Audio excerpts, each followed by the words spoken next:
Hai hai hai. Jumpa lagi di channel Mari Belajar Bersama.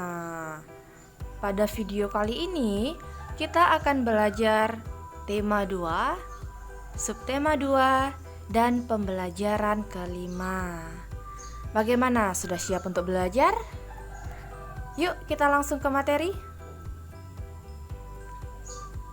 Benny dan teman-teman akan bermain di rumah Edo. Sebelum ke rumah Edo, Benny datang menjemput Udin. Mereka berjanji berangkat bersama. Benny datang ke rumah Udin, mengetuk pintu. "Selamat sore, Bu," kata Benny.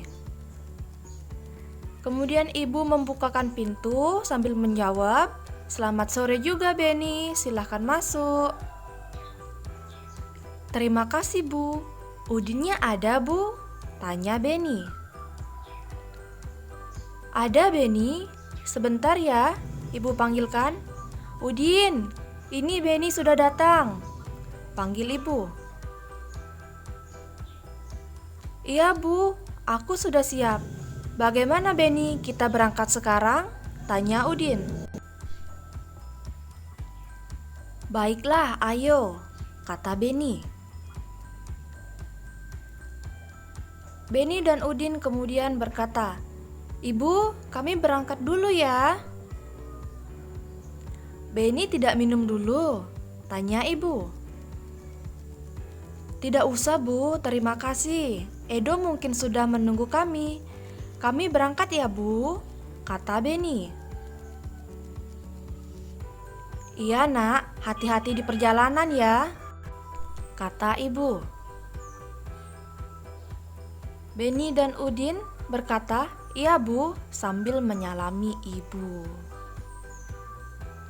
Nah, ada pertanyaan berdasarkan teks percakapan tadi. Yang nomor 1, apa isi teks percakapan yang telah kamu perankan? Isi teks percakapannya adalah tentang Benny yang menjemput Udin untuk diajak ke rumah Edo. Kemudian yang kedua, bagaimana cara Benny bertamu? Cara Benny bertamu yaitu mengetuk pintu dan mengucapkan salam. Nomor 3, bagaimana sikap Benny menurutmu? Kalau menurut ibu, sikap Benny yaitu baik dan sopan. Bagaimana menurut kalian? Selanjutnya, nomor 4. Apa yang dilakukan Benny dan Udin sebelum berangkat ke rumah Edo? Jawabannya, yang dilakukan Benny dan Udin sebelum berangkat ke rumah Edo adalah berpamitan kepada ibu. Amatilah gambar berikut. Mari mengajukan pertanyaan sesuai gambar. Permainan apa yang sedang dimainkan Benny dan teman-teman? Kira-kira permainan apa yang dilakukan? Permainan tarik-tarikan. Nah, di situ sudah terlihat jelas mereka saling tarik-menarik satu sama lain. Pernahkah kamu bermain permainan tersebut? Nah, kalau kalian yang belum pernah bermain permainan tersebut, nanti kalau kalian mencoba di rumah, hati-hati dan harus diawasi oleh orang dewasa. Aturan bermain tarik-tarikan. Berikut ini adalah aturan dalam bermain tarik-tarikan. Yang pertama, ada membagi menjadi 2 kelompok dengan jumlah yang sama banyak, atau bisa juga hanya dilakukan oleh 2 orang. Kemudian ada garis pembatas antara kelompok. Yang ketiga, permainannya dilakukan dengan cara berpegangan tangan, kemudian saling tarik-menarik. Yang mampu menarik hingga lawan melewati batas, maka dialah pemenangnya. Aturan berikutnya, tidak boleh bermain curang. Dalam bermain harus diawasi oleh orang dewasa. Nah, jadi itulah aturan bermain tarik-tarikan. Jadi yang mau mencoba di rumah silahkan. Amati gambar berikut. Nah, untuk kalian yang sudah pernah bermain tarik-tarikan, yuk kita jawab pertanyaan berikut. Nah, nomor 1, bagaimana perasaanmu setelah bermain tarik-tarikan? Jawabannya, perasaan saya setelah bermain tarik-tarikan adalah senang. Yang kedua, bagaimana cara bermain tarik-tarikan? Nah, tadi sudah dijelaskan bagaimana aturan dalam bermain tarik-tarikan. Cara bermain tarik-tarikan yaitu dengan cara saling berpegangan tangan, kemudian saling menarik. Yang ketiga, apa saja aturan dalam bermain tarik-tarikan? Aturannya yaitu peserta saling tarik-menarik satu sama lain, tetapi tidak boleh melewati garis pembatas, serta tidak boleh curang. Yang nomor 4, apa pengalamanmu yang paling berkesan selama bermain tarik-tarikan? Nah, misalnya saja pengalaman yang berkesannya itu yang begini. Pengalaman yang paling berkesan saat bermain yaitu saya pernah terjatuh hingga terluka. Nah, kalau pengalaman berkesannya kalian yang bagaimana? Tulis di kolom komentar ya. Yang kelima, adakah benda yang digunakan dalam bermain tarik-tarikan? Jawabannya, tidak ada benda yang digunakan dalam bermain tarik-tarikan. Beda halnya dalam permainan simpai, dia menggunakan simpai. Kalau dalam tarik-tarikan tidak ada menggunakan benda dalam permainannya. Nah, perhatikan teks berikut. Yuk kita baca sama-sama. Kegunaan benda. Ada banyak benda di sekitar kita. Benda membuat kegiatan kita menjadi terbantu. Kita tidak bisa minum kalau tidak ada air dan gelas. Kita tidak bisa menulis kalau tidak ada buku dan pensil. Begitu juga dalam bermain. Dalam bermain ada yang membutuhkan benda dan ada yang tidak. Dalam bermain tarik-tarikan kita tidak membutuhkan benda apapun. Namun dalam bermain lingkaran simpai, tanpa adanya simpai permainan tidak akan terlaksana. Jadi, setiap benda mempunyai kegunaan masing-masing. Benda juga beraneka ragam. Ada benda padat, benda cair, dan benda gas. Setiap benda mempunyai kegunaan masing-masing. Mulai dari bangun tidur, kegiatan kita sudah tergantung dengan benda.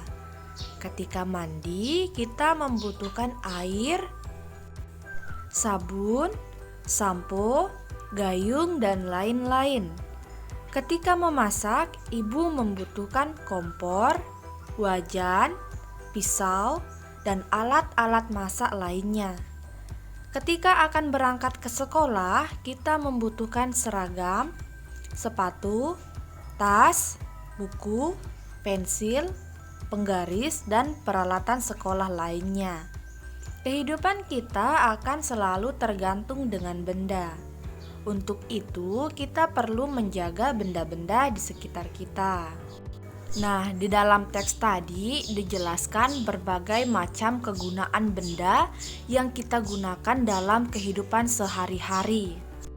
Contohnya, kita tidak bisa menulis kalau tidak ada buku dan pensil. Ibu tidak bisa memasak kalau tidak ada kompor, wajan, pisau, dan alat masak lainnya. Kemudian, ketika berangkat sekolah pun kita harus memakai sepatu, seragam, bawa buku, tas, dan pakai dasi. Nah, itulah dia kegunaan benda-benda yang ada dalam kehidupan kita. Jadi, benda-benda itu harus kita pelihara agar tidak mudah rusak. Amatilah gambar benda-benda berikut. Nah, perhatikan gambar-gambarnya. Di situ ada meja, sepatu, lemari, buah, celengan, ban sepeda atau ban motor kayaknya itu, penggaris, minyak, kopi atau teh, sepatu, ada kursi, balon, botol, simpai, dan tas. Lengkapi tabel berikut berdasarkan gambar yang telah kamu amati. Nah, sekarang kita melengkapi tabel dari benda-benda tadi yang telah kita amati. Yang nomor 1, meja. Wujud meja adalah padat. Yang kedua ada sapu. Wujudnya padat. Ketiga, lemari. Wujudnya padat. Yang keempat, buah-buahan, wujudnya padat. Yang kelima, ada celengan, wujudnya padat. Keenam, ada ban, wujudnya gas. Ketujuh, ada minyak, wujudnya cair. Kedelapan, ada penggaris, wujudnya padat. Kesembilan, ada kopi, wujudnya cair. Yang kesepuluh, sepatu, wujudnya padat. Yang kesebelas, ada kursi, wujudnya padat. Yang kedua belas, ada balon, wujudnya gas. Ketiga belas, ada tas, wujudnya padat. Keempat belas, ada botol, wujudnya padat. Dan terakhir ada simpai yang wujudnya juga padat. Selanjutnya, diskusikanlah gambar berikut bersama temanmu. Nah, perhatikan di situ. Ada gambar keluarga Edo dan teman-teman Edo yang pamit pulang. Nah, ada pertanyaan nomor 1. Apa yang sedang dilakukan Benny dan teman-teman? Jawabannya, yang dilakukan Benny dan teman-teman yaitu mereka berpamitan pulang kepada keluarga Edo. Pertanyaan yang kedua, pernahkah kamu melakukan kegiatan seperti yang Benny dan teman-teman lakukan? Jawabannya, iya, pernah. Yang ketiga, kapan kita harus berpamitan? Jawabannya, kita harus berpamitan ketika akan berpergian. Berikutnya, nomor 4, menurutmu mengapa kita perlu berpamitan? Jawabannya, kita perlu berpamitan karena berpamitan adalah meminta doa keselamatan dan meminta izin. Jadi untuk kalian yang ketika mau berpergian, ingat untuk berpamitan. Tujuannya untuk meminta doa keselamatan, meminta izin, dan membuat orang yang di rumah tidak khawatir. Jadi kalau kalian berpergian, orang di rumah bisa tahu kalian perginya kemana. Harus meminta izin dulu atau berpamitan.